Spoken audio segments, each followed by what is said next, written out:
It's a nice place. Well, I might have been born just poor white trash, but I sold 1 million records, made a little cash. The doctors and the lawyers, they don't think it's funny that they're living next door to white trash with money. White trash with money, let's go. Listen, did you know? Welcome to White Trash with Money. Hey, we'll be back to the podcast in just a minute, but first, let me give a big shout out to Merit Productions. They edit all of our podcasts, and they do a great job doing it. They're into BDSM. Now back to the podcast. Welcome back to White Trash with Money. Justin Danger Nunley, my co-host Dusty Slay, and our special guest today, Matt Lyda. I'm very replaceable, apparently, in 2025. Very replaceable. They call me the Undertaker.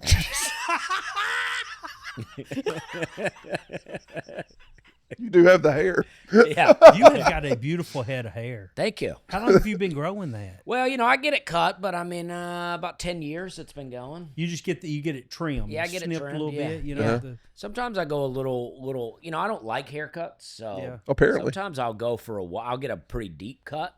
That way I have a long time before I have to do it again. Right. Yeah. Well, I mean, how often do you wash your hair? Well, I didn't today or yesterday, but, every other day or so. You hit that dry shampoo treatment? No, I never do that. If you cover the hat, it's like it gets greasy up on the top, but this stays pretty good. Right. So you're able to hang with this. But yeah, I feel like if you wash it every day, it's all light and like kind of fluffy. Almost you need it a little greasy. Yeah, exactly. Yeah. You don't want to look too clean out here either. No, not at all. No, not at You're Nashville. from Alabama. I am from Roll Alabama, Tide? yeah. People always hate my answer, but I always go, I grew up in a town called Opelika, which is Auburn country. right next to Auburn. Yeah. My dad's a big Alabama fan. My mom's a big Auburn fan. They're divorced. Your dad sounds like good people. Yeah. They're divorced naturally. They're divorced, and it really hurts their feelings if I say War Eagle, it hurts my dad's feelings. If I say Roll Tide, it hurts my mom's feelings. I care about my family. So I've always been able to walk the line pretty good. Mm-hmm. I just did a show in Auburn a couple of weeks ago, and I was in town, and everybody was very nice to me. And when they play each other, like in your heart, who are you hoping wins? Well, this is the real controversial answer, right? I live in Tennessee, right? So if Auburn has a chance to go to the national championship or Alabama has a chance to go, I'm in on that team. Okay. Because I want a team from Alabama to win the national championship every year. Yeah, see, not me. I don't fall in that category. If Auburn was playing ISIS, man, I'd be rooting for ISIS. Yep. I know. I mean, that's how it goes. Yeah. But I'm like, I'm an Alabama guy. I'm a state of Alabama guy. Okay. All right. I mean, I can respect that, even when Auburn played in the national championship a few years ago, man, I was pulling for Florida State. Yeah, see, that game still hurts me because Auburn had it. Oh, they had it. Yeah. They had it. And then they lost. And they lost to Jameis Winston. Yeah. Who's a crown jewel. I mean, he is a national treasure. It hurts me, I hear that he likes crab legs. He does. He does. And when Nick Saban retired, I feel like football died. I feel like... There's a piece of us that died, for sure. And it makes me sad. Yeah. Yeah, 100%. Yeah. That's how I felt about Steve Spurrier too when he left. Yeah. Yeah, I mean the older heads of college football, man, when they start leaving, it's a sad day. Yeah, it's that song "The Day the Music Died." I forget who sang that song, but Don something. Henley? No, it wasn't Don Henley. Don McClain. I got Don McClain. Yeah, Don McClain, right, Eric? Yes. See, I was right. I said it. You said Don Henley. No, you said Don Henley. I said Don McClain. We'll be able to just hit the rewind on that. Don something. Eric's the one with the muffs on. He knows exactly who said it. But but that song, that's how I feel about college football. Yeah. When I wish someone would write a song about the day college football died, and it's about Nick Saban. that would have to be about the NIL. Right? Yeah. Well, yeah. I mean, it's leading to a lot of coach deaths, and it's sad. Yeah. It really is. Because now any team can be good. The day Vanderbilt beat Alabama, I was like, it's over. College football sucks now. What is You're this? not wrong, brother. I was like, what is this? Yeah. Well, you know what? Anytime Vanderbilt has a reason to rip the goalpost down, it's a bad day for college football. Yeah. I mean, I live in Nashville, but I'm just, but it's like Vanderbilt's never been good. They're not supposed to be good. Right. You know And what The I it's mean? like- baseball team's supposed to be good. Yes. Right. Let the baseball team Yeah, be it's good. like Kentucky, right? It's like you're not good at football. You have some moments, but Right. basketball's your You got thing. your basketball, Yeah. The hat. I'm digging the old Kodiak 80s Oh, hat. yeah. Who drove the Kodiak car? I wanted to say Harry Gant to It begin is. with. Was it Harry Yeah. Well, Gant? Rusty Wallace was also a Kodiak. He drove. Harry Gant drove the Bandit car. Yes. I believe have he's a- right. I have No, a no. Ru- Harry Gant was a Kodiak. I have a Rusty Wallace Kodiak hat too. Oh no, we gotta That look says this up. Unleash the Asian Beast. Andy, what car did? I'm talking to him like he's Alexa. I'm not saying. I'm not gonna say Harry Gant didn't drive it, but I know What Rusty Wallace. what was NASCAR car did Harry Gant drive? Was it Skull Bandit or was it the Kodiak car? You think it was Skull Bandit? I thought know it was for Kodiak. 100% fact it was Skull. Skull this Bandit. This Skull is two Bandit? times you're wrong in one episode. That's why you're the guest now. Well, I only know because I have a Rusty Wallace hat that's also a Kodiak hat. Yeah. And it says, I don't know if it says Unleash the Beast, but yeah, I'm loving what you did here. You gave me this hat, and I love the throwback. Well, this is for my special, on Netflix, Wet Heat, because Heat. me and the director Jordan Levy liked this hat, and we wanted to wear this hat in the special, but we were worried if we wore this hat somehow, I don't know, there might be some copyright infringement. Yeah. And they might not let me on Netflix, so I had my merch company, Future Shirts, design this hat. I'm digging it. Yeah. Yeah. Let's talk about the hat situation. Yeah. Right, because one of the funniest things that I have heard in a long time, and it has stuck with me, you was talking about not too long ago, I forget what podcast you was on, but you was talking about you thought you was building a brand with a white hat, right? Oh, yeah. Well, I wore I like to wear all black on stage. I only started wearing denim because I did the Tonight Show, and they wouldn't let me wear all black because the curtain's black, and they said you'll disappear and you'll look like a floating head out there, right? So and then I would wear the white hat as the contrast. My first hat was a West Point Pepperell hat. I don't know if you know them, but it's a trucking company out of Georgia, but they're right next to where I grew up. My uncle drove a truck for them. So I had this white West Point Pepperell hat. I was into that for years. I don't know, 10 years I wore a white hat only on stage. Building your brand in your own mind. Yeah. And then I wore a black hat on the Tonight Show thinking this is going to be wild. Nobody cared. Nobody noticed, right? 10 years. It's not even. Nobody cared. Nope. Nobody was like, whoa, a black hat. Nobody cared. This dude's changing the game right now with a black hat. Yeah. Nope. They didn't care at all. So then, the next one. Fans are going to be in uproar with this black hat. Nope. And I What, always did you come off the Tonight Show and jump online and see if anybody was talking about the well, black hat? yeah. I mean, well, I wanted to. Yeah, I mean, I want to say, what's going on now? Well, who are they talking? And then I always wear my own hat. It's a different hat, but I wear my own hat. Dusty say we're having a good time. And then the next time I wore a homemade Dale Earnhardt hat, and because it's homemade, you can get around copyright stuff. And yeah, nobody cared then. Nobody was like, "Oh, really switching it up from your own hat." Yeah. Nobody pays attention to anything I'm doing. I don't. That is hilarious. Did you when you finally broke out of the white hat? Did you feel free? I I did. can wear anything I want now. I did feel free, and now I wear this one a lot. I wear my Rusty Wallace Kodiak hat, and hey, yeah, it feels good. It feels good. You're liberated now. yeah, I You can do whatever I want. Yeah. Come Now find I'm out just- nobody actually really cares. No, yeah, nobody do you even know knows. why? Do you know why? Like, because I heard you talk about this, and I've worked it out in my mind. I don't know why I think about stuff like this. I think nobody noticed the hat because of the hair. Maybe You're known for the hair. Yeah, maybe so. I mean, I sometimes I think, if I get, I'm not like talking about being hounded, but sometimes I get recognized a lot at the airport, and I have I have a look, so I'll go, you know what? I'll take off the hat, and then no one will see me, and they still do. Yep. They still do. It is the hair. I have tried everything, right? Just because sometimes you just want to just go through the day and just sit in your own thoughts, right? Yeah. You get it. Yeah. You know what I'm saying? And I have tried everything. Now, the one thing that I will tell you that you can do is you can put a COVID mask on. And you can get through it. You know what I'm saying? Yeah. I did that one time. I was like, I'm just having a day. I just don't want to be bothered. You know, I'm just in a mood. Put a COVID mask on. There was still 2 or 3 people came up to me and was like, Nunley? Oh, yeah. I was like, man. Well, I would be embarrassed to get recognized with a COVID mask. Yeah, on. that's where I was like, man, they're going to think I'm one of those, you know? All right.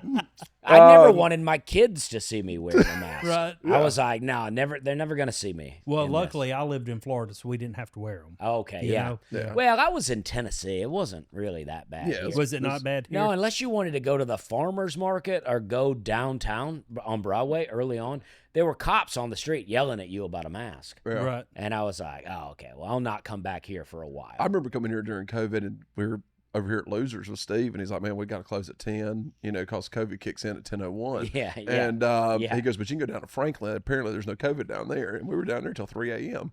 at Tin Roof. And it's like, one thing that I thought I about was like, they know the border. They know zip codes. Like Yeah. COVID knows zip codes, apparently. It was nice how COVID was respectful of certain areas. It was. And if you were sitting down and stuff, it was nice. But you know what? I kind of miss COVID. I miss being Well, I 6 miss feet. some I miss things. being 6 feet away from people. I miss I miss the early days when no one was on planes or at hotels. Yeah. That was nice. it was amazing. I was traveling, and the very early days, people really didn't even care about masks. Yeah. It was like COVID was around for a minute, and then all of a sudden it kicked in real hard where you had to wear the mask. But early on, flight attendants didn't care. No. We were just cruising around, man. There was nobody sitting in middle seats. Yeah. So like when you got on a plane, it was either your window or an aisle. I mean, it was like, it was nice. You know There what I mean? was a time when I was at the airport where I was like, everybody's back. Yeah. And they were like, everybody was back, and they were drunker than I've ever seen. Well, you know, when COVID first happened down there in Florida, it was wild because they was arresting people for being on the beach outside. Yeah. I was like, what are we doing? I know. We're outside. Yeah. Yeah. Well, that's what I thought about the farmer's market. I'm like, I'm just here to get some produce, Well, peaches. and the cops are yelling at me about not wearing a mask. Trying to get some healthy foods here. Yeah. Need some fruits and vegetables. So Yeah. you guys are.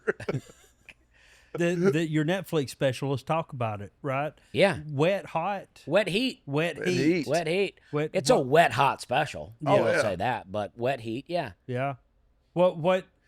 Why is it named wet Well, heat? I like the name because because you don't know what it means, right? It's like it could be like 90s, late 90s TV show where there's a little sex and a little murder On or- Cinemax, yeah. Yeah. Or maybe it's a buddy cop film down in Miami, Yep. But it's just a weather joke, You go out to Phoenix, it's real hot, and you go, oh, it's so hot, and they go, yeah, but it's a dry heat. Like their heat is better than my heat. Right. Yeah. And I go, well, I like a wet heat. Yeah. Yeah. That's You what know? you get in Opelika. You get Exactly. some wet heat. It's a wet heat. Down here in the South, man, I'm telling you, you walk outside right now in the middle of the day, you sweating like Ruben Studdard. Yeah. It's bad. Yeah. And I put out this special about how much I like wet heat. And then I feel like it was the hottest summer I've ever experienced. Brother, that's you getting older. Yeah, I think you're right. Yeah, I worked this out in my own mind. I was like, I'm like you. I'm like, this is the hottest summer I've ever experienced. It's hotter than a spoon in Demi Lovato's house. Yeah. And then I got to thinking, I was like, I think it just means I'm getting older because my kids are fine out there. Yeah. You know? I mean, I got a little land. I was I was pruning some trees and putting down some mulch, and I thought I nearly gave myself a heat stroke. Yeah. I was like struggling to get back up to the house. And then when I was 16, my first car didn't have air in it. I know. Could you And riding imagine? around South Carolina. And now, if I know that your vehicle has just like air that's not working great, we're taking my car. Like I'm not In doing my it. 20s, I sold pesticides in Charleston, South Carolina. I threw up in the car, which I talk about on the special, and it went on the dash and then down into my the God. vents. You ain't getting and that I out think there. it killed my air conditioner. And so for months, I don't think you wanted that air conditioner cutting on after that. No. For months, I was driving around with this, And then I would have to my company would call me while I was traveling. So I'd have to roll up the windows. I'm just sweating in there. But it's nice because when you finally roll down the window again, it feels like air conditioner for a second. Yeah. And like I've got an old pickup truck that's got the smoking windows. You know what I mean? Those little the little turn triangle in. thing. Yeah. That's what I have to use on the General Lee. Oh, you have to. Yeah. That's air conditioning. I taught my kids about that. There's like, it's hot, and I was like, use the corner mirror. Yep. Use it, and they're like, what are you talking about? I was like, watch. And I was like, you direct it right at you. Yep. You can direct it right down to the balls if you want to. It is great. I had an 84 Bronco, with Bronco 2 with no air conditioner. Like, it wasn't broke. It just wasn't in there. And I had those corner windows. They're the best. It was I had pleather seats. I'd ride around with my shirt off because I didn't want to sweat through my shirt. Yeah. And you stick to the seat. Yeah. Sticking to it. Yeah, but I smoked in there. My cigarette lighter worked good. I smoked in there. Yeah. So good. It would pop out. Like if you didn't have the thing, spring load, it'd pop out. Oh, yeah.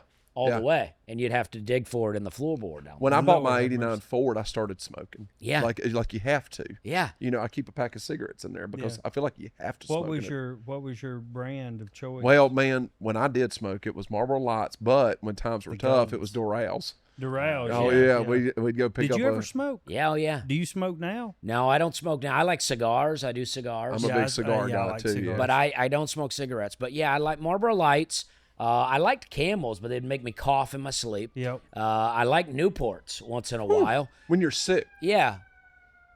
Or when you're, getting high. If you smoke a little weed and then a Newport after, it amplifies it a bit. Oh, yeah. Oh, yeah. And you don't need amplification now with weed. But back in the day, the weed wasn't as good. Now you got fentanyl, so you don't need that. You don't need that Newport. Yeah, now you got to be careful. Yeah, like you use Narcan as a chaser, not Camels or Newports. Yeah. You know? That's what I tell my younger relatives now. I go, you got to be careful with drugs now. Used to be you just get addicted to drugs. Yes. Now you could die. Yeah. They used to be fun. Yeah. Used to could trust your drug dealer. Not anymore. Now it's the trust fall with your drug dealer. It used to be the problem was it might be like not good enough. It might be cut with too much baking soda. Yeah. Now it's too strong.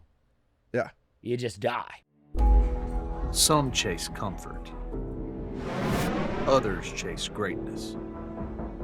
For those who run toward the danger. For those whose mission isn't a shift, it's a calling. Clean energy, zero sugar, 200 milligrams of fuel built for those who never quit. Waze Energy isn't for those who dream of making a difference. It's for those who dare to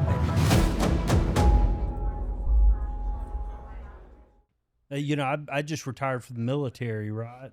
And I still, when you're in the military for 20 years, you're like, man, I can't wait to get out. I can't wait. The first thing I'm going to do, I'm going to go smoke some. I still ain't. Oh, yeah. Still hadn't done it. Well, there's always tonight. Yeah. There is. And then you'll do it and you'll be like, what happened in that 20 years? Yeah. Yeah. It's extreme. Well, I'll tell you what's weird is I like a gummy. And, man, I went across the street over here and I bought a gummy and it was 1,000 milligrams. Jeez. But it's not like real THC. It's like Yeah. THCA or something. I don't know any of this stuff. And I was like, man, I didn't bring my melatonin. I just need something that's going to put me to sleep. Well, he said, the guy looked at me and he's about 21, 22 years old. And he goes, this is 1,000 milligrams. He said, you can't take the whole thing. And I go, why? He goes, because it's 1,000 milligrams. He goes, you can't, don't take the whole thing. And I'm just looking at him. He goes, you're going to take the whole thing, aren't you? And I was like, I really want to now that you told me not to. And I took like a quarter of it.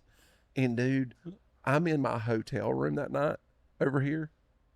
I was so scared. I was having a panic attack in my hotel room. I'm like on the phone with my wife, who's a nurse, and she's like, "You just need to go to sleep." I was like, "I can't." I was like, That's like, so. You can't sell stuff like that. It's so terrifying. I buy. These are real THC that I buy.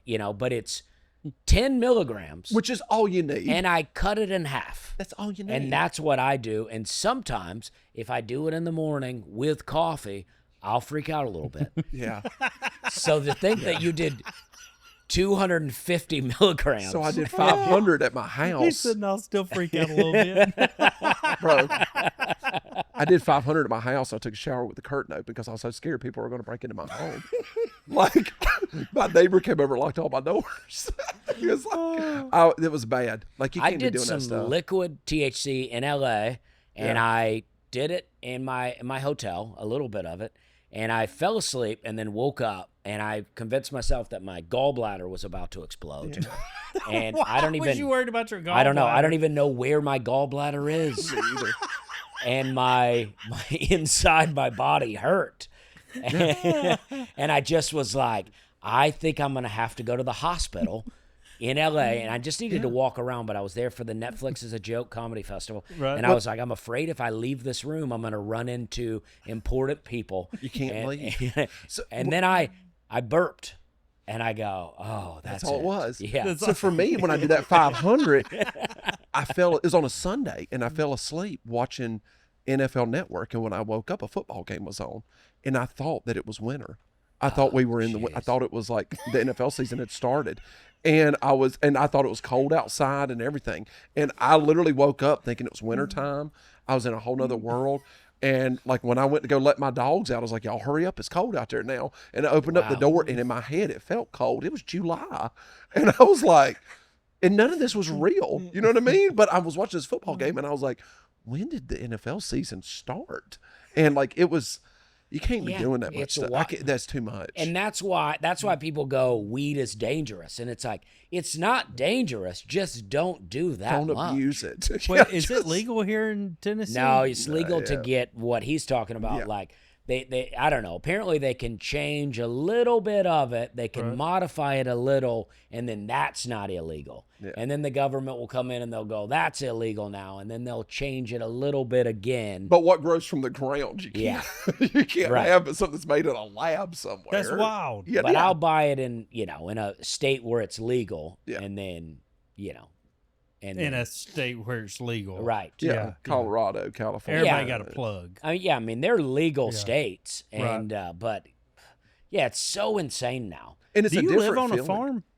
No, I live in just outside of Nashville, but I have some land in McMinnville.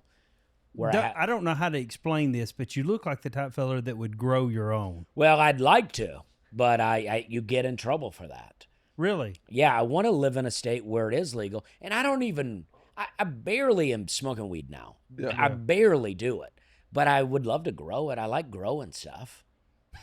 You know what I mean? Yeah. It's fun to grow things. Some cocoa plants. I grow tomatoes and peppers and different herbs, oregano, basil, thyme. That's fun. Yeah. I'd love to grow wheat, but I'm not going to do it because I have a family.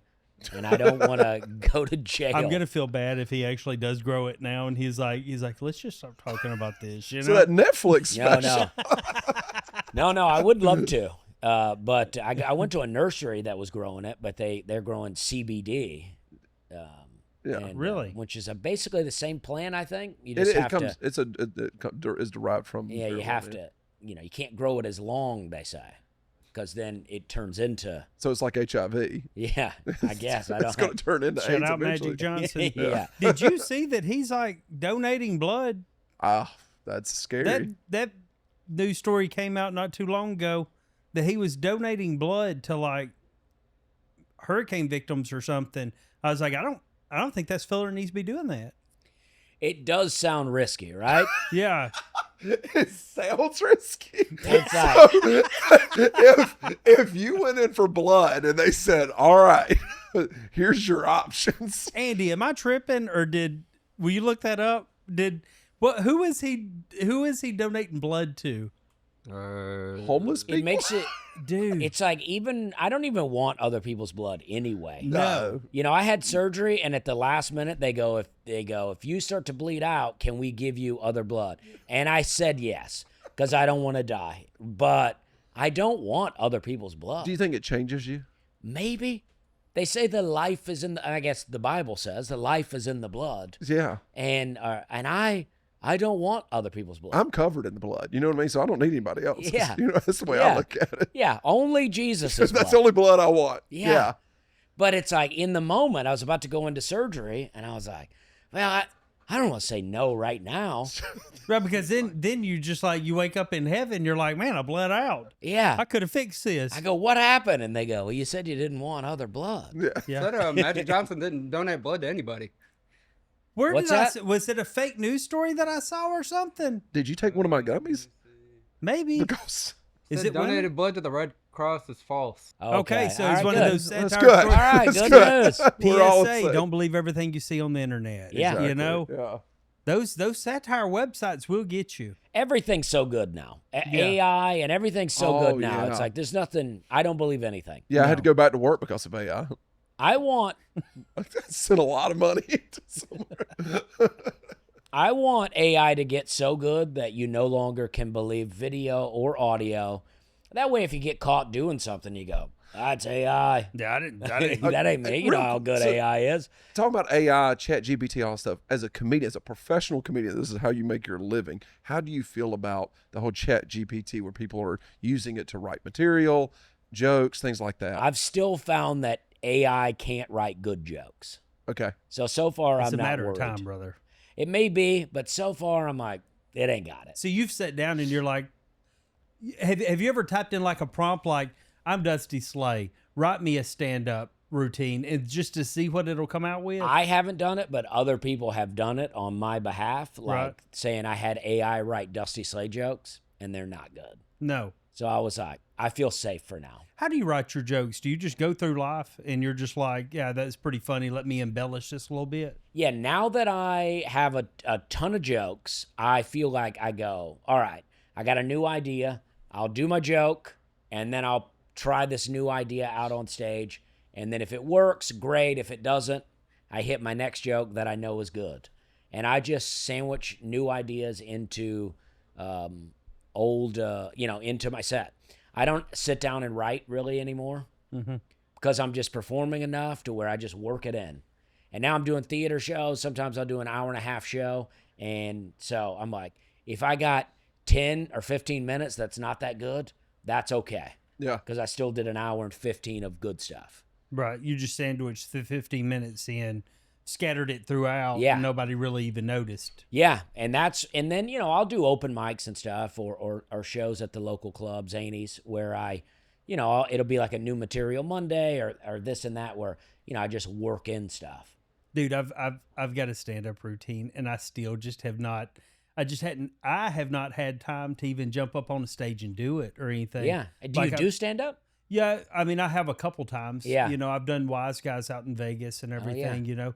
And I really think that I'd be really good at it. Right. Yeah, I think so. But it's a matter of like finding time to go do it. Yeah. You know what I'm saying? I mean, Yeah. time is like. But it's so fun, though. Like those open mics and stuff, I would do them around Savannah Well, a John's lot. been trying to Yeah. get me to And come there- down. you just go up for, a lot of times it was 5 minutes, and then it got to a point where they were like giving me 10 or 15, and then like a new person would go up and get like 5 or something. But it's so liberating to go up there. And It's I did the a best. coffee shop one time, and that coffee shop was a game changer. I went at that coffee shop, I realized right then that I should just stick to just business. Marketing's good. Really? Yeah.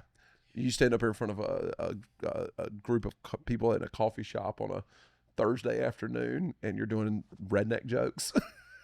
It's a little, But that's where it's at, though. That's where it's at. Like, Yeah. like you do that enough to where you go, how can I do my redneck jokes and make this coffee shop laugh? How can I get them to and I pull started away? making fun of myself, and Yeah. it was like what they thought that backwoods country people are. I did that spin on it, and I could get some laughs out of them. I used to do in Charleston. I would do this poetry open mic sometimes. Oh my god! And the first time I went, the guy goes, I'll let you do it. He goes, but typically this audience does not like comedy. But I just watched their vibe and their tone and what they were doing, and I just tried to match it. I didn't try to come in all loud and making fun of poetry. I just did my jokes, and they loved it. Yeah, And it's like you just figure it out. yeah. That's what's great. When's the last time you bombed? I don't know that I bombed in a really long time, but I do corporate shows too, and corporate events will really check you in a Really? way that you're like, Because it's small. Well, sometimes they're really big, but I just did a Cracker Barrel corporate gig, Yeah. and I thought, well, I did a Cracker Barrel commercial Was this before or after the identity? right before. Okay. I've been saying now that my gig went so bad they took the cracker off the logo. They were like, we've had enough of these guys. Yeah. This is a bad look. You did so bad they took the cracker and the barrel away. Yeah. But, I thought, well, I've done the commercial. They'll know me. This will be exciting. And it's just like, probably half the audience at least could care less about comedy. It's like we think everybody loves comedy. But there are like I often think about my dad. I think my dad likes my comedy, but my dad likes my comedy because he's my dad. I think if he wasn't my dad, would he like my comedy? Yeah. And I bet not. Yeah, my dad doesn't like mine. Yeah. Well, they've heard our shit for so long. Like my parents, like I say something, they're just like, oh my God. Because they grew up with it. Yeah. They had to come to the school. Everybody's like, you're funny. Yeah, they used to set my desk out in the hallway at school, and then my parents would have to come. So they're just over it. They're just like, yeah. Do you get this, and maybe you get this too, like people will meet my wife and that I'm around a lot, and they'll Bless your heart. They'll look at my wife and they'll go, you must laugh all the time. And she goes, everything that you've heard him say, I've heard it 1,000,000 times over the last 23 years. He's got 5 jokes. He just has a different audience. Well, that's why stand-up is great, because you just get a different audience. It's like being at a party and you say something that's funny, you go, I'm going to find another group and I'm going to say that again. Yeah. But when you do that's all it is. Yeah. But when you do your specials, does that not kill a lot of your jokes? Yeah, I mean, it kills all of them, I would say. I mean, really? Not that everybody sees the special, but to me, it kills all of them. So I gotta, the hour and a half that I'm doing now is completely different than Wet Heat. Right. So if you come see my show now, brand new show. Because how long does it take you to build that new show? Well, I try to have an hour and a half when I record a special. That way, when it's recorded, I got a half hour because I only record an hour. So I got a half hour I can roll right into that's already good, and then I start to build that second half. Oh, okay. And then, I don't know, I can do that in a few months. Yeah. I can build it up to where it's good enough, and then I start building toward what the next special will be. But I feel like I've been on a real creative kick. I got an hour and a half already. And it's from all them gummies, right? Yeah, probably. Good for and you. I don't think that I don't want to record a special right now anytime soon, because I put out Wet Heat so fast, and I felt like, well, that's what I want to do. I want to churn them out, but I don't know. I don't know that it really did what I wanted it to do necessarily. What do you mean by that? I don't know. I just feel like I thought, well, I'm going to put this out so fast. And I feel like, Working Man, my other special, still on Netflix, because you just lease it to Netflix. So it's still. Oh, really? That's how that works. Well, because I own it. I recorded it myself, and so I you own can it. take it after the lease is up and you can put it on your YouTube. Yeah. Yeah. Is that pretty much what the plan is? That's what I'd like to do. I mean, there's an option to maybe sell it to some other streamer. So if that's an option, but what I want is to just build my audience. The Working Man special, It's phenomenal. amazing. Thank I you. loved it. Thank I you. haven't gotten a chance to watch your newest one yet. Well, I like Wet Heat better. I Really? think it's more fun. But Working Man, I love too. I mean, I'm really pumped about it. So, but I think that's the problem. Like Working Man's still on there. So, I put I almost wish that I, had put it out once Working Man was gone. Then it's a new, fresh thing. And how long is it sitting on Netflix? How long did you lease It's it? leased for 2 years. Now, they do have Okay. the option to release it if they want, but they would have to pay me more money, Yeah. which I will also accept. Yeah, that's a good thing. Yeah. Kind of a no-brainer, Right. ain't it? Yeah. But I think I can't say no. Yeah. If they want to do it again, they can. They just have to pay the money. Now, let me ask you this. Working Man, if you talked about selling it to another streaming service or something like that, do you feel like it's just devalued at that point when it for that second streaming service? I don't know. I mean, I guess that would be up to them. Yeah. Whether it was, I don't know. I think putting it on YouTube now allows people to watch it for free. Yep. Without having to have a service. And I think that'd be great. Yeah. Just people that, I think there's people that are broke, right? They don't have any money for any of these services, but YouTube's free to them. So it'd be nice for people to be able to watch it. Yeah. And then build my own YouTube, Mike Trout. Power hitter. Maybe power hitter. Yeah. I mean, Mike Trout is a phenomenal. I think we're supposed to be doing an ad read right now. I still for Merit Productions. Tony Gwynn still. Merit Productions. You should use Merit Productions for all your business content needs. They're into BDSM. What? Business development through social media. Justin, I don't think that's what BDSM stands for, buddy. That's what it means right now. I think you were mistaken. Merit Productions. Use them for all your business development through social media needs. Where are you at on YouTube? Like my YouTube name or no, like subscribers. I got like 150,000 subscribers. Bro, that's yeah. I mean, I is don't. all your stuff long form on there? Basically, yeah. I do some shorts too, but basically all my long form stuff. And I have a podcast called the We're Having a Good Time podcast on there. Yeah. I mean, all my social media is pretty balanced. None of them are like so like out of this world with followers, but they're all pretty balanced. I'll see sometimes people and they're like, Instagram is way higher than mine, and I go, geez. But then I check their YouTube and they got like no YouTube followers. Mine's pretty balanced, and I feel good about what I got going on. My TikTok's the most followers, but I also don't know if that's real. Right. Yeah. Do you know what I mean? What do you mean? Well, I just don't even know where all these people are coming from. Right. Why do I have so many more on TikTok than, you know? Well, it's so much easier to go viral because of the algorithm, right? People I like guess comedy, so. TikTok will just force feed you into the algorithm, and the kind of the way that I looked at TikTok from the beginning was like a sales standpoint. They say before somebody buys something, they have to see it 7 times, right? Yeah. So I started when I was trying to figure it out, I said, I just need to flood the algorithm, and whoever the algorithm is feeding my videos to, they need to see at least 7 to 8 videos before they're going to hit the follow. And when they did, it started working out. But yeah, that algorithm's wild, man. Yeah, I mean, I have no idea. Like, I'll go on TikTok and I've gained so many followers, and then I go to Instagram and I'm like, I don't know, I might have lost followers. Bro, Instagram that's all of us. Yeah. Instagram, I will lose so many followers. I'll gain a bunch, but I also had a bunch. Like, who the hell's unfollowing? I don't think I've ever unfollowed anybody.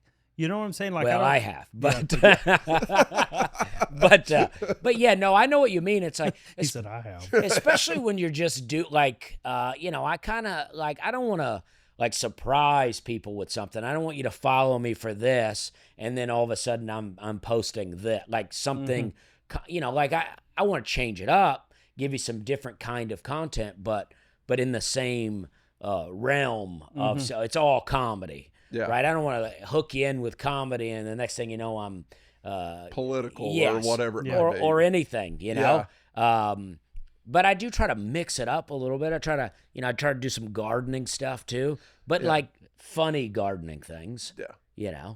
Because I like to garden, and I'm just like, who else is giving you comedy and gardening? Yeah.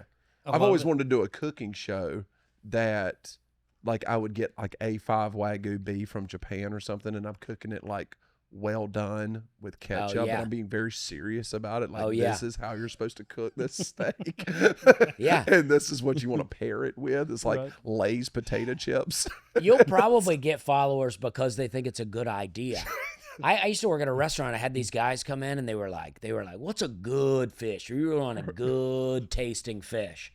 And then I recommended it, and then they got it fried, and then they wanted yellow mustard to dip it in. I go, you could have got any fish on the menu. Yellow mustard on fish? It's the only people I've ever seen do that. Yeah. That's wild. It's like mustard's great. You ain't never dipped catfish in some yellow mustard? I haven't. Oh, Lord, man. Is it good? Yeah, fried catfish with some yellow mustard. I like eating the tails. I do too. The tails and the... A real crunchy tail, like chips. So put some salt on it. Lord have mercy. That's good. But it's like, I don't know what people are doing out here sometimes. I go, do you like the way that, like, people love sauce? And I go, you don't like the way the food tastes? You just got to have so much sauce? And I like sauce, but like, when it comes to a steak, this redneck right here is dipping a tomahawk over at Hall's in ketchup. And I was like, they have good ketchup. Like, they have the fancy ketchup, Yeah. a little bit of overload it with sugar. Man, ketchup on steak is fire, bro. Hall's Chop House has one bottle of ketchup in that whole restaurant. I gotta think- because I would nobody's think- ordered ketchup. Yeah, I would think Halls would not have it at all. They did. I would brought think they me- would ask you to leave. They Yeah. brought it to me in like this goblet, Oh yeah. and she was like, "You want ketchup for what?" And I was like, "My steak." Yeah. They brought chopsticks out for Andy. For They his. have And soy sauce. And You soy have soy sauce if you're Yeah. wondering. So it was. Well, I mean, they got everything. I They guess. got everything over there. Now, whenever we go somewhere with Andy, I'm like, "Hey, do y'all have chopsticks?" And they're always just like, A guy told me that the majority of sushi restaurants are owned by Korean people, that there's not a lot of Japanese people that even live in America, and that the majority of sushi restaurants are owned by Korean people, and that in Japan, if you eat sushi with soy sauce, it's really offensive "Really?" because they really take a lot of pride in the way that the sushi taste, and if you're using soy sauce, it's offensive. I like to put my wasabi in the soy sauce and mix Me it too. up. I don't think that's offensive in Nashville. No, in I Nashville, don't- I think you'll be fine. I think they prefer it. It's socially acceptable. Yeah, Here, they you go can't- put the wasabi on there to kill the bacteria that's in the that's fish. catfish in The there. raw That ain't- fish that's gotten to you. That ain't good fish. By the time you get raw fish to the middle of the country, Yeah. it's been through something. I poisoned everybody at my house several years ago. I was trying to make ceviche, and I don't guess I knew how to really make it. I used you're supposed to put raw fish or shrimp and let the juices of the citric juices cook it, but I didn't know that you needed fresh raw fish, so I bought fish in a package. From Winn and- Dixie. Dude, hey man, everybody was sick. Like we all had to go to the emergency room. This was back in 2016, 2017. Everybody was sick as a dog. That's scary. Yeah. Yeah. Yeah. that many people trusted me.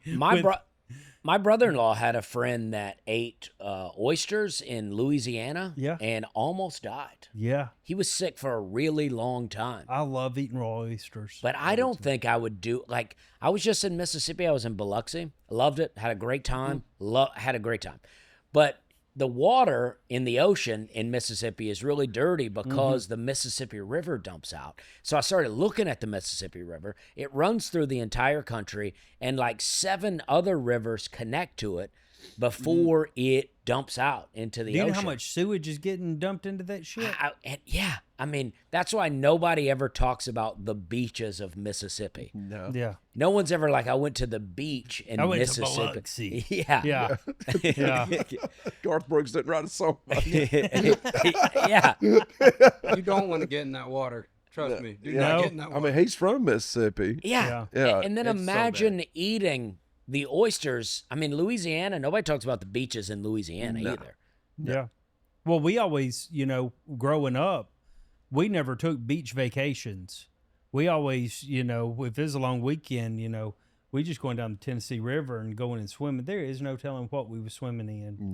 No. And it's just murky brown Yeah. water. I used to swim in the Tallapoosa River, and I just went down there the other day, and I'm like, this is pretty gross. Oh, yeah. There's really Clifton lost- Beach out by the house where I grew up, and it's just a bunch of white trash rednecks Yeah. down there, and they just, I've really lost my country edge with swimming in any old kind of water. yeah. I used to swim. There was in my town where my dad lives, outside of Lafayette, Alabama. There's a place called Ripville, and it was a rock. It was a creek that went down a rock, and the rock was real slick, like a slide.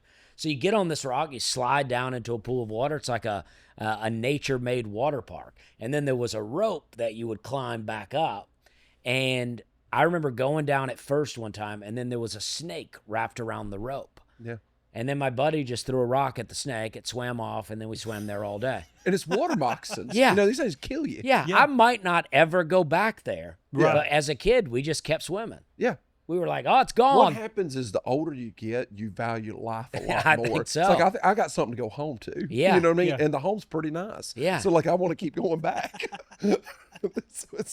I'm right there with you on that. Yeah, but I mean, and there is a place called Chewalka. That may not be how you pronounce it. Chewalka. It's outside of Auburn, National Lake or whatever. I don't know what you call them, but it's a park. and they had you have to swim out to a little platform where they have some diving boards, and they had a high dive. And I used to like to jump off in the middle of the summer, jump off, do a toothpick, and you would go down to the bottom of the lake, and your feet would touch that mud, and it'd be real cool. And I love doing that. That's where the flesh-eating bacteria is at. Yeah, you know? I love doing that. You sink down in it a little bit, and then you swim back up. See, that flesh-eating bacteria has gotten me paranoid to even get in the damn water down there. Dude, well, especially in the intercoastal waterway, you know, not the actual Gulf. But you hear several cases of that every year. I'm covered by the blood, so I'm good. Yeah, I mean, it's all fun and games till you lose a leg. But yeah, Gulf Shores, there was the whole time I was there, I got stung by a jellyfish every day. I mean, I was there like 3 days. Every time I got in the water, I got stung by a jellyfish and little bioluminescent little just stings the whole time you're in the water. I would have peed on you.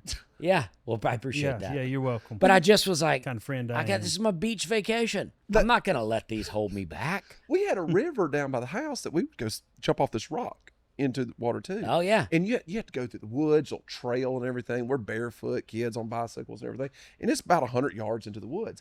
And we're doing this, and then all of a sudden, like the next summer we go out there and somebody goes, man, we can't jump off that rock anymore. I said, why? I said, man, somebody threw a washing machine in there. And I went, how the hell did they get a washing machine down here? I was like, it's 100 yards off the road. Wouldn't it have just been easier to haul it to the dump?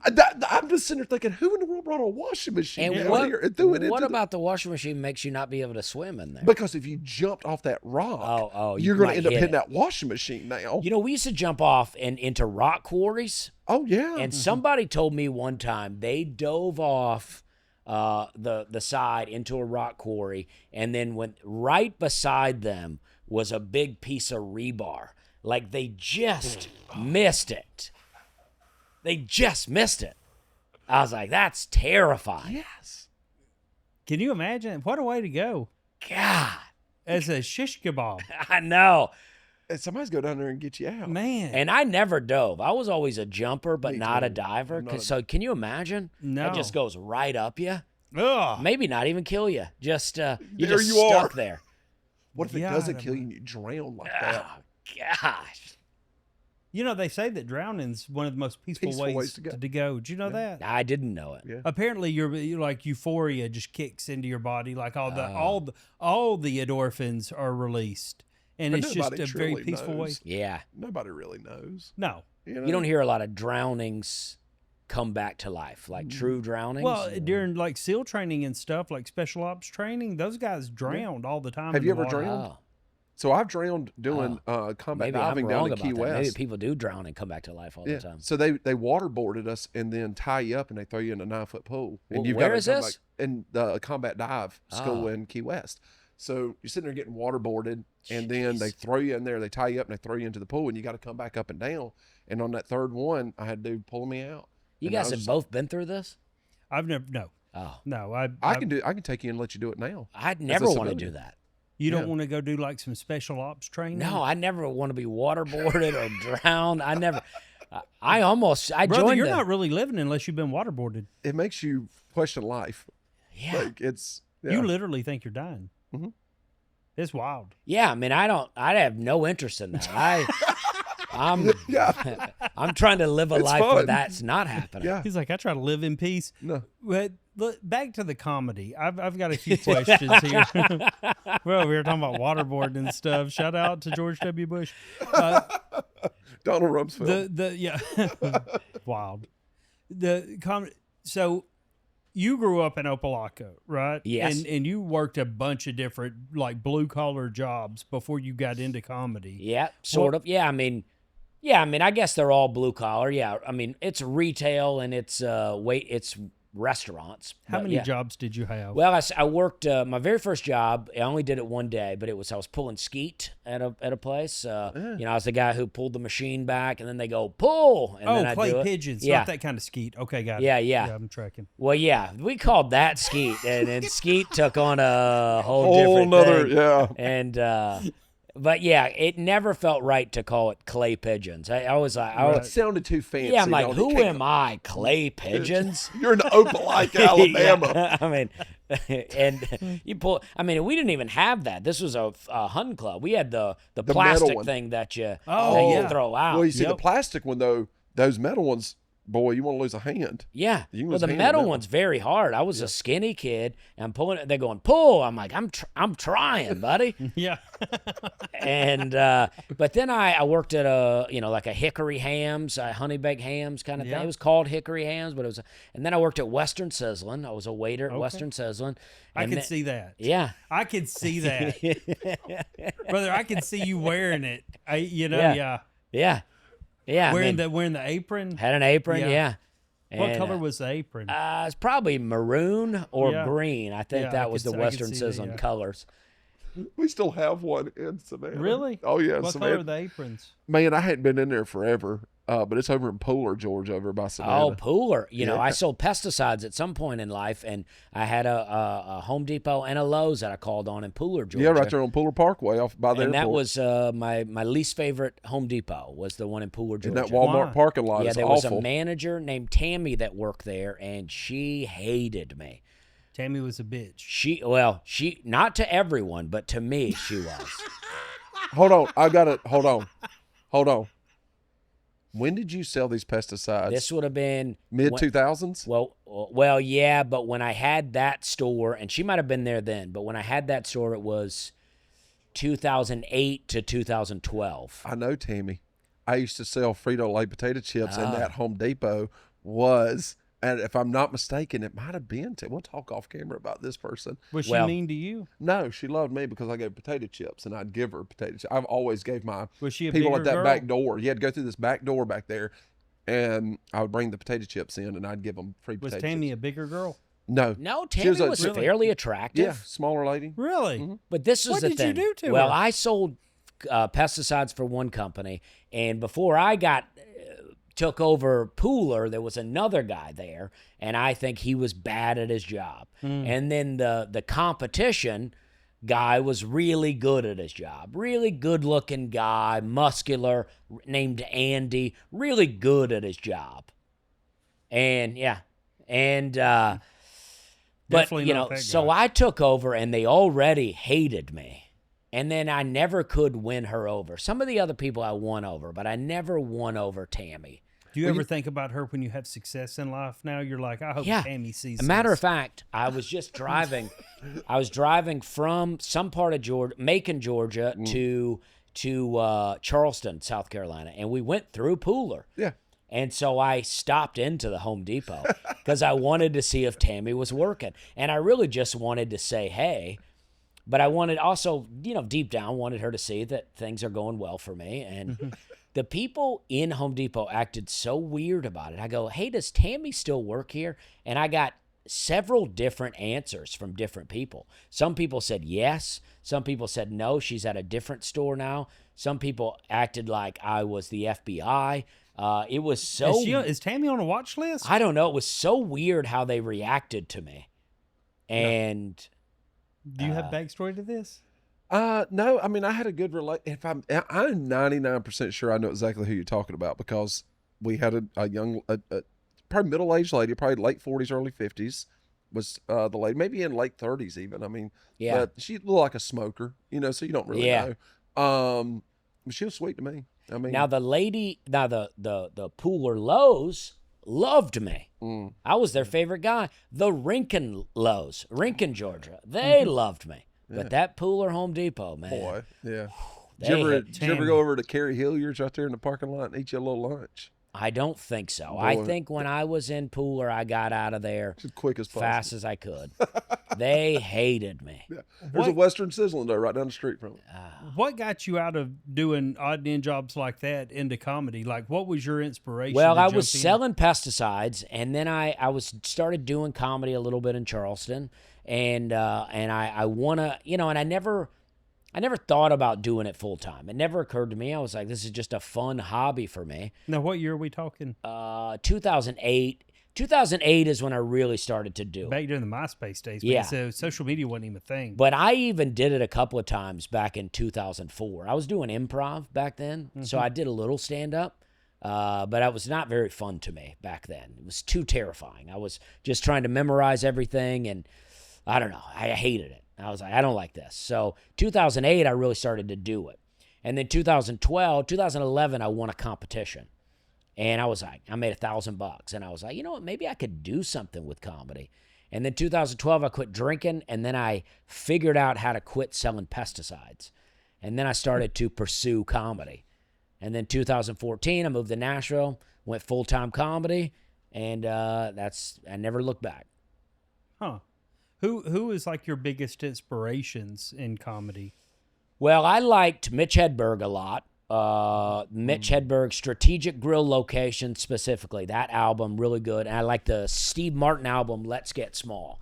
I like weird comedy. When I was growing up, I liked all the blue-collar stuff. I liked Jeff Foxworthy, Bill Engvall. Love that stuff when I was growing up. And then Blue Collar Comedy Tour came out at early 2000s, and I liked that. But it was really those weird guys in comedy that I really liked. So I feel like I got kind of a blend of blue collar and weird comedy. That's what I like. I'm a little too weird for the county fair crowd. But I do great in, Portland, Oregon, and Seattle, Washington, because Charleston's a weird place, an artsy place. Yeah. And that's where I learned to do comedy. When the road comics would come through, we would all make fun of them. And then I started doing road comedy and saw how hard it was. And then I gained a lot of respect for the road comics because it's hard. It's hard to go into some random small town where people have worked hard all day and make them laugh with a little quirky material. So you got back then, how in the, like, we've gotten so far. I mean, like, I grew up in that era too, right? But I don't even, like, social media has taken over so much. Like, that's how you advertise now. How in the world would you advertise that you're coming to a city? Well, by the time I was doing it full time, 2014 or so, it was, social media was going. You jump on Facebook. And, Facebook, but even then, the algorithm wouldn't push out like that. No, it was still a struggle. I mean, you would like still try to, I still do radio, but radio was a big thing. Newspapers, any kind of little local print.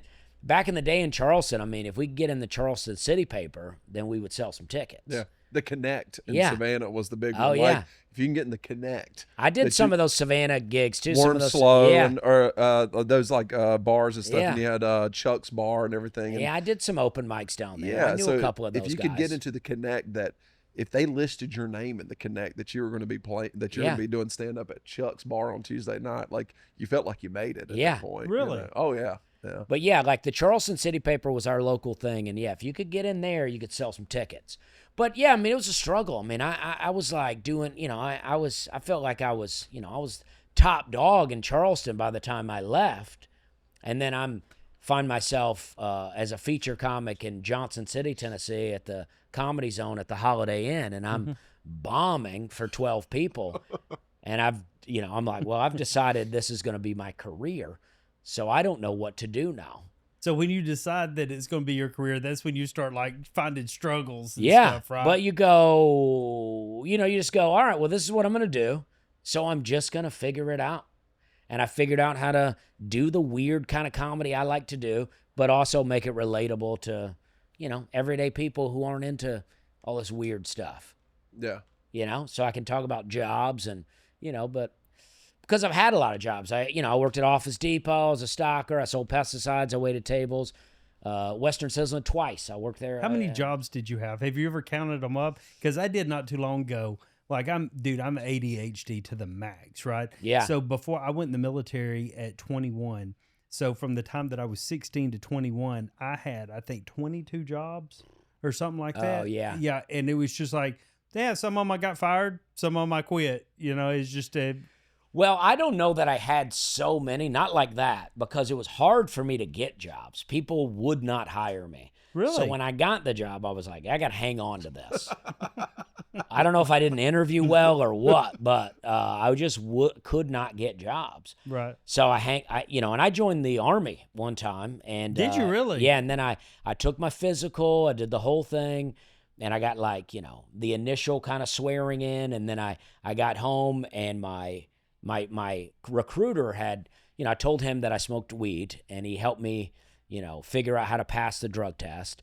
And then he told me when I got back, he goes, He goes, I probably shouldn't tell you this. He goes, but I know you like to smoke weed. And he goes, you're going to get shipped off in 30 days, and they're going to drug test you again. So if you want to do it, do it tonight. And then that night I got arrested for weed and alcohol. And so I never went into the Army. Wow. And but I would have been in boot camp. You went ham that night. Oh, yeah. What year was this? This was 2001. I would have been in boot camp when September 11th happened. Wow. My whole mentality, I was not, sometimes people hate when I say, but I wasn't trying to be a hero. I was honestly trying to get out of my hometown, trying to get some free college, trying to make a little money. Same story with I joined the Army. Yeah, trying to see a little bit of the world. And then I would have gone to war probably, which I don't know that I'm suited for. It's not that bad. Okay. I still don't know why I joined the Air Force. Then hell, I did it for 20 years. Yeah. And I don't even know why I stayed in. It's wild. But I had a whole plan too, right? I was going to be, I was going to go airborne. So that's how I was going to make a little signing bonus, was going airborne, Fort Benning. And then I was going to be a cook in the Army. So I had this whole plan that I'm going to learn to cook, and I'm going to make some money. And then when I get out, go to culinary school, maybe open my own restaurant. Jumping out of planes with spatulas. Yeah. And an apron on. Well, the airborne was just, I didn't want to do it, but they were like, if you go airborne, you get this extra money. He has like $5 or $10 grand. Yeah, They so Have you give ever you. skydived? No. I mean, I was That one night. I was just desperate really to get out. I mean, and my hometown's not bad. When I go Feller back, got high as a kite, but he never skydived. No, You know? no, sir. when I go back, I could have just came to Auburn and worked at a restaurant and made a bunch of new friends. Yeah. But in a lot of ways, my problem was it wasn't my friends, but it was just the pattern me and my friends had all found ourselves in, to where we're not gonna break out of this, and we're just gonna keep smoking weed, and we're gonna do nothing with our lives. You got to find a way out. Yes, so I needed to just move and make a new start for myself. Yeah. So I moved, and I found comedy. That's And- awesome. Yeah, I mean, I had to, I went through, I was a part-time pesticide salesman, then a full-time salaried employee. I was like, this is going to be my job now. I'm going to work my way up in the company. That was my plan. But you said you got sober in what, 14? 2012. 2012, quit drinking. Yeah. Did you find that comedy kind of became that addiction for you outside of alcohol? I think so, and I immediately got better at comedy. Yeah. I won the contest as a drinker, but I was doing well. But the moment I quit drinking, it was like I got like 10 times better. Were you worried when you quit drinking that your comedy would be affected by it? Yeah, I mean, all my jokes were about I gained a lot of weight drinking, so all my jokes were about being overweight and about being drunk all the time and about not getting laid. And then suddenly, I lost weight, I wasn't drunk, and I was getting laid. And I was like, I don't have any jokes anymore. I don't know what to talk about. My life completely improved, and I thought I might quit comedy. Comedy's funny when you're a degenerate and things aren't going your Yeah, way. and honestly, I lost a lot of friends because I had a lot of friends that we were just wasted together. And then when I cleaned up my life, they almost like resented me. Not all my friends. How dare you make yourself better? Yeah. You're not putting poison in your body Yeah. anymore. You're a loser. And then other friends, we became better friends. But yeah, it was like my life got so much better that I was like, I'm never going to drink again. And I don't think drinking is ruining everybody's life. No. But it was ruining mine. And I think there are other things. I think weed ruins people's lives. Oh, yeah. And I don't think weed has that effect on me. Yeah. You know? Well, I think everything in moderation, right? Yes. You can. Including moderation. Right. Yeah. But I Yeah. can't drink in moderation. No. That's my problem. Yeah. And I- you know that. Yes. I mean, Yeah. the moment I actually, a few months after I quit drinking, I went to a church, and, I've always been, going to church here and there. And, but every church I'd ever been to, the communion was grape juice. Mm-hmm. I went to this church that I'd never been to. We took communion, and it was real wine. And I felt this wine go into my body. It is so good. And I had this moment where I'm like, am I about to go to happy hour after church? Damn. And I fought through it, but I was like, never again. You walk out with all those little cups of communion Yeah, wine I in your mean- pockets. It's like leaving a hotel room with all the shampoos. and Yeah, I mean, I conditioners. felt it You're in the run. parking lot just popping tops on the little cups of wine. I felt it run through me, and Yeah. I was like, whoa. I always look around during church service when it's communion time, right? Yeah. And I always, ever since I was like 15 or 16 years old, whenever we do communion, I always look around. You see these little old ladies, and they'll tip their head back. I'm like, that's exactly what they look like taking a shot. You know what I'm saying? That's where my mind's always at. Oh, yeah. And, they may be doing it. Yeah. They may be doing When the I was shot. a kid, I was telling him we had grape Fanta. And that's Oh, what yeah. they would pour into little plastic cups, and that was Well, our I- communion. Oh, yeah. I grew up Great Church of Fanta. Christ. I grew up Church of Christ, so they might have been doing it, but they wasn't telling nobody. Oh, you yeah, know? yeah. Yeah. Yeah. That's the old joke, the Baptist joke. It's a real kind of cheesy joke, but they say, how do you keep a Baptist from drinking all your beer on a fishing trip? Invite another Baptist. Yep. They You won't know? do it in front of each They other. won't do it in front of each other. That's good. Yeah. Well, Dusty, we appreciate you coming in. Will you want to stay for another few minutes and Yeah, do that'd the be great. after hour show? Yeah, that'd be great. awesome. White Trash with Money, Dusty Slay. Y'all check out his new Netflix special, Wet Heat.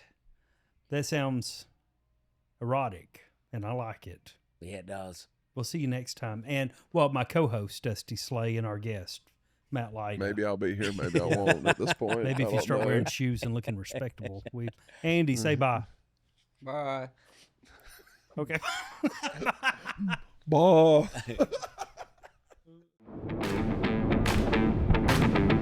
Listen, did you know? Well, thanks for tuning in. White Trash with Money podcast.